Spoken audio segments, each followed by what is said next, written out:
اللهم صل وسلم وبارك على سيدنا محمد وعلى ال سيدنا محمد عليه افضل الصلاه والسلام. صباح الخير، صباح السعاده، وصباح كل حاجه حلوه على عينيكم. النهارده هنعمل تورتيه ما شاء الله تحفه تحفه تحفه، حجمها كبير ما شاء الله، عائليه. تعالوا نشوف المقادير. عملنا ايه؟ انا هعملها سيجان عشان الوقت بس معايا مش هيسعفني لو عملتها في الصينيه على طول. جبت هنا اول حاجه، جبت كوبايه ونص دقيق، نص كوبايه سكر، معلقه صغيره بيكنج باودر. قلبت الخليط كله في قلب بعضه كده، اللي هو ايه، المواد الجافه. حطيت عليهم 4 بيضات حلوين، 4 بيضات كبار. حطيت عليهم معلقه فانيليا، وهحط عليهم معلقه محسن جل كبيره اهي كده كويس. هحط عليهم كمان ايه، يعني لا ده انا بصفي البيض هحط معلقه خل. ماشي. دي المقادير بتاعت صاج واحد. انا هعمل 4 صيجان، وحطيت كمان نص كوبايه ميه متلجه. هعمل 4 صيجان عشان انا محتاجه واحد هعمل بيه شغل تاني، والتلاته هعمل بيهم التورتايه. ده كده اول صاج معايا اللي هو بالفانيليا. نفس الصاج عملته بالشوكولاته، بس كوبايه ونص دقيق شلت منهم معلقه وحطيت معلقه كاكاو مكانها بس. بقى هو ده عملته اهو. التانيين كانوا طلعوا هناكم، لو خدتوا بالكم انا اللي فوت مغطياهم لما طلعت كله، وغطيتهم كده بالفوط، وقلت اسيبهم بقى الايه، عشان يهدوا لتاني يوم وكده، ونشوف الدنيا فيها. طبعا اتحطوا على درجة حرارة 190. ما شاء الله طلعوا زي ما انتم شايفين كده بالمنظر ده اهو. ادي الكاكاو اهو ما شاء الله.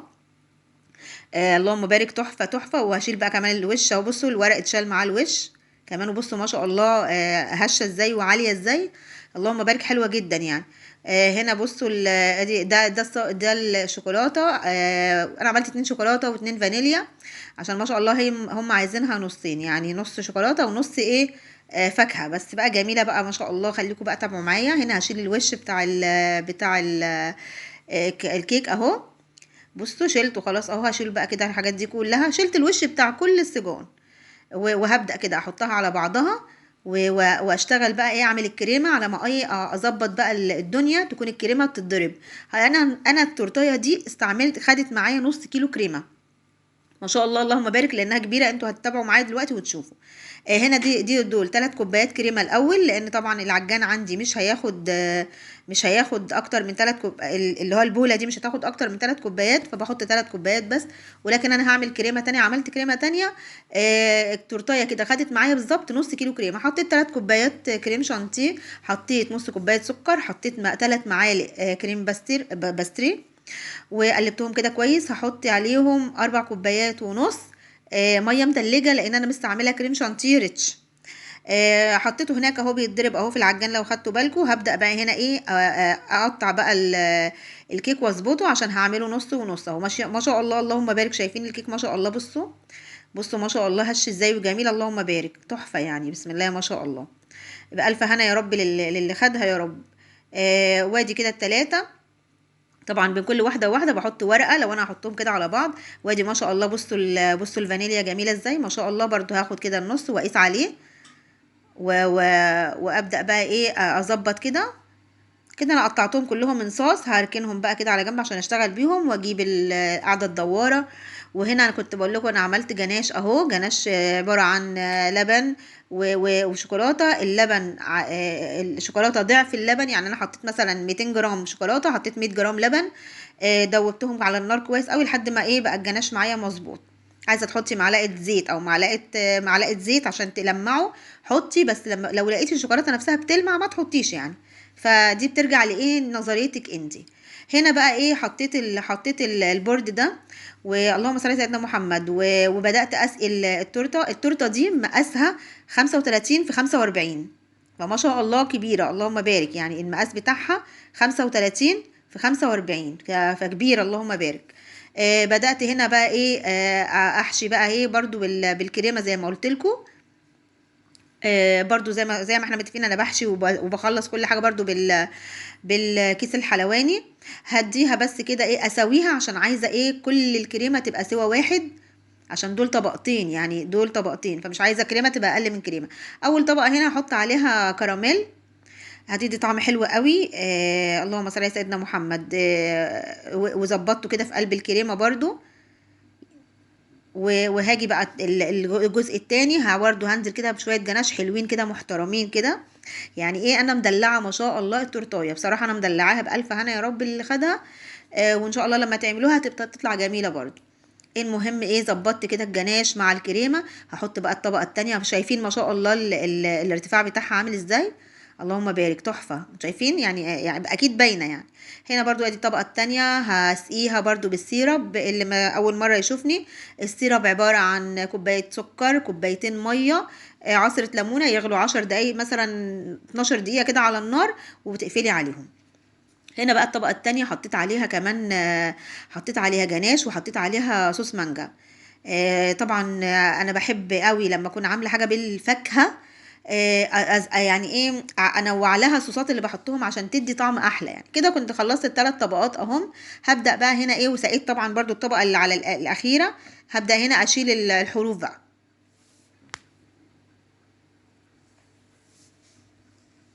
واحدة واحدة كده، وشيل الحروف. وكل يعني طبعا عايزه اقول لك، طبعا بين كل برضو مره بشيل فيها الحرف بروح اغسل السكينه عشان خاطر ما تبهدليش الدنيا اهي.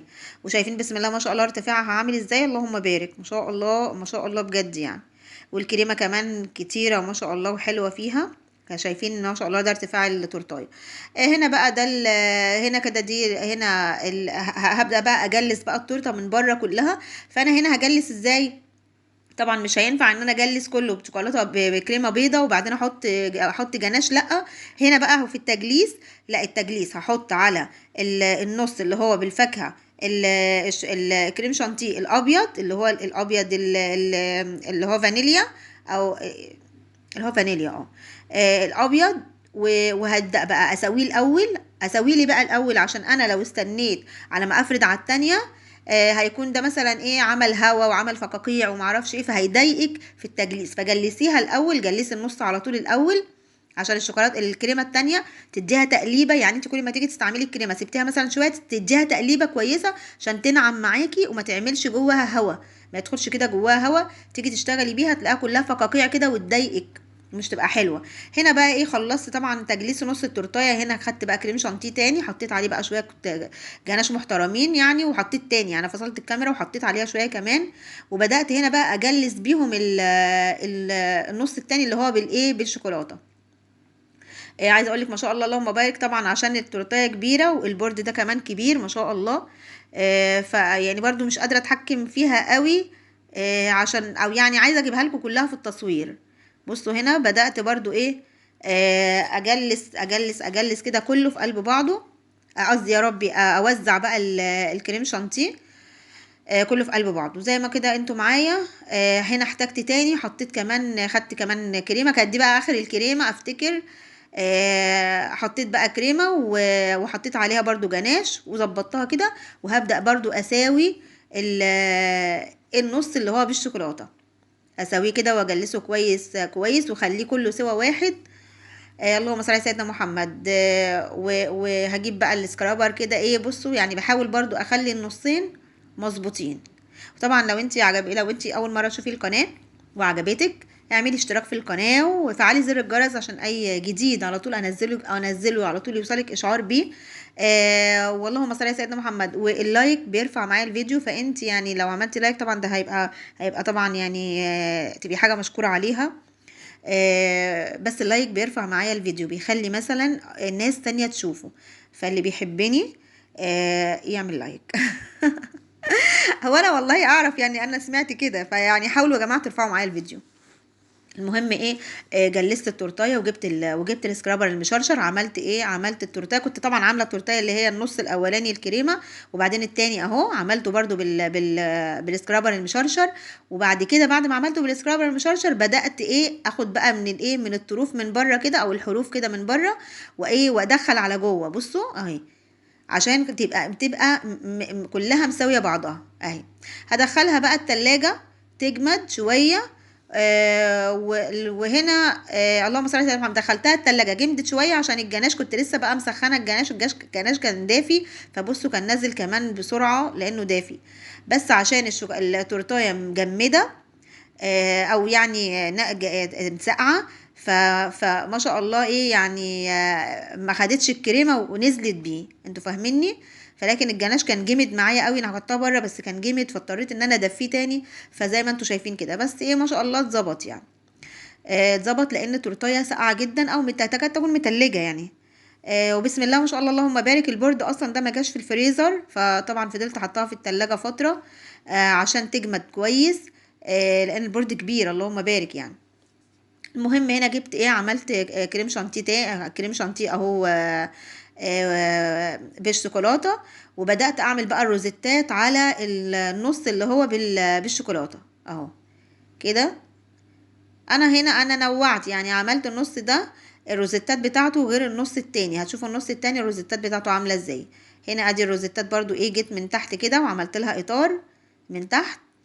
هو كان في حد بيقول لي في كومنت يا خساره لما بنقطع التورتايه الروزيتات اللي تحت دي مش بتتاكل. قلت له طب معلش والله انا اسفه، هي بتبقى يعني احنا مجبرين ان احنا نعملها، اصلها تورتايه ولازم كلها تبقى متزينه، بس على فكره بتتاكل يعني، ايه المشكله بياكلوا بتتاكل على فكره، ان البورد اصلا كويس.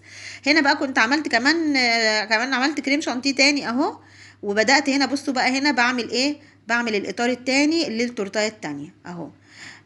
طبعا انا هنا اكتشفت، بصوا خلوا بالكم من الحركه دي بقى اللي هتحصل دي في الناحيه دي. الكيس الحلواني كان فيه زي هوا، بصوا راح مطلع حته كبيره اهي شايفينها. بدات اشيلها بالمعلقه كده. يعني لو حصل حاجه شيليها بالمعلقه عادي واشتغلي عادي وكملي شغلك وظبطي شغلك. بدات اشيلها بالمعلقه، بس انا برضو بص هتطلع كمان حته كمان. المهم شلتها بقى كلها بيني وبينكم، ورحت عاملاها من اولها يعني، شلت جزء كبير كده ورحت عاملاها. بصوا ما شاء الله شكلها تحفه ازاي اللهم بارك.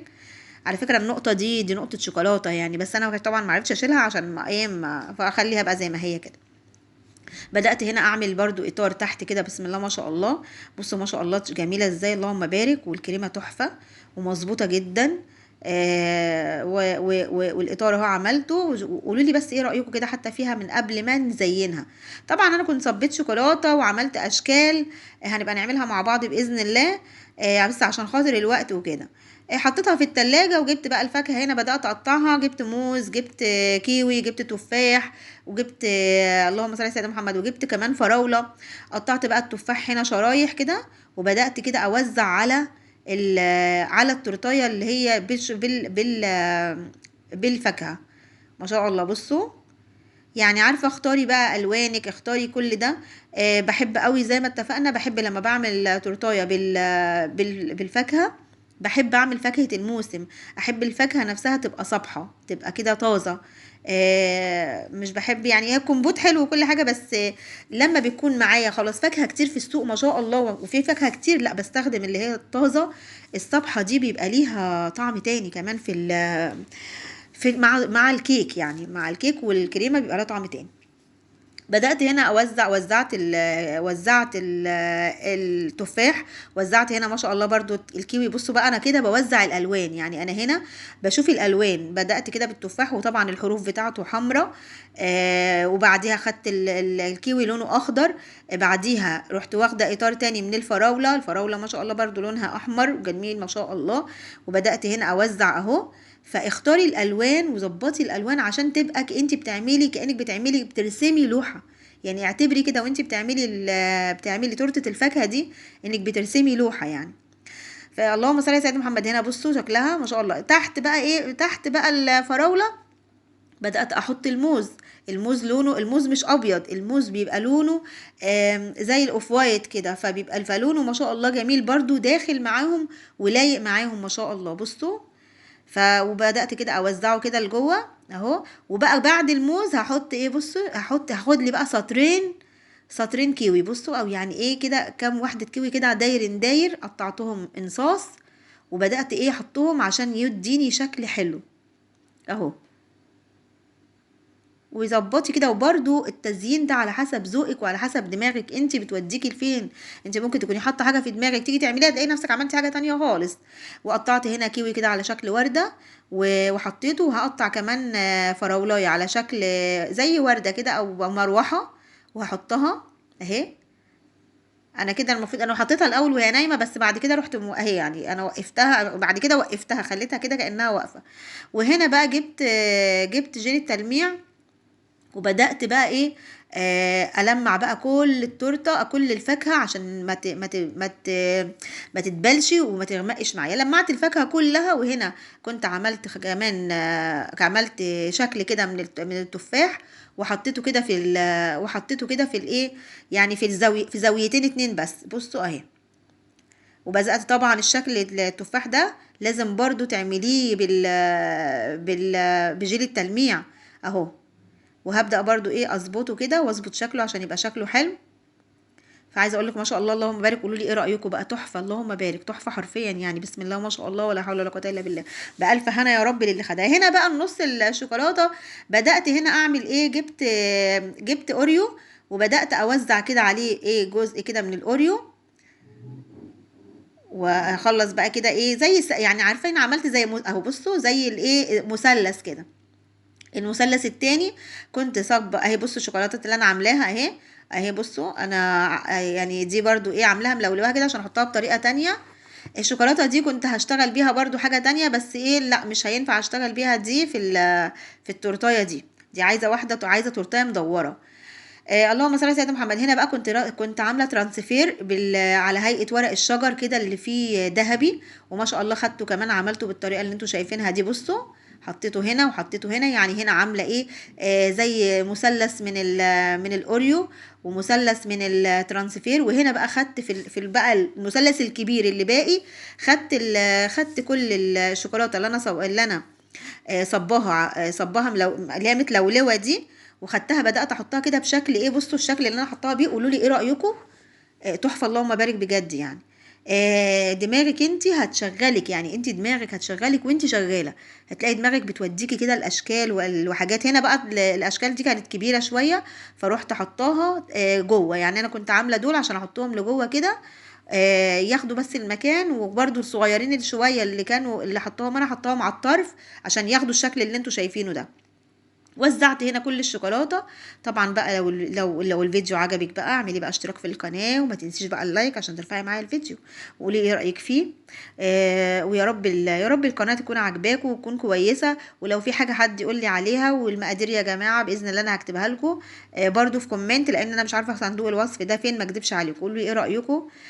بسم الله ما شاء الله جميله جدا جدا. اللهم بارك يا رب. بالف هنا اللي كلها، وبألف هنا يا رب للي هيعمل وياكل. اللهم امين. اشوفكم على خير يا رب وسعاده وسلامه. ومع السلامه وباي باي.